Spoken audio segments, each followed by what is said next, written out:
এই তিল দিয়ে তিল তরকারি তৈরি হয়।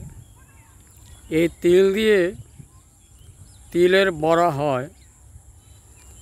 এই তিল দিয়ে সৌদি আরবের তমিজের উপর দিয়ে তমিজ বানানো হয়। এই তিল দিয়ে তেল তৈরি হয়। এই তিল দিয়ে অনেক আইটেমের অনেক জিনিস তৈরি হয়। সেই তিলের জমিন আবাদ ভিডিও করে আপনাদেরকে দেখানোর জন্য। নিরালা তিলের তেল গায়ে দেওয়ার জন্য অনেকে শহরে বন্দরে তালাশ করে এই তিলের খাঁটি তেল।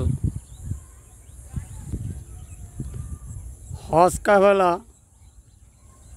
সুন্নি মুআল্লিম আলহাজ মোহাম্মদ রহমত আলী কলাগাছিয়া হোমনা কুমিল্লা।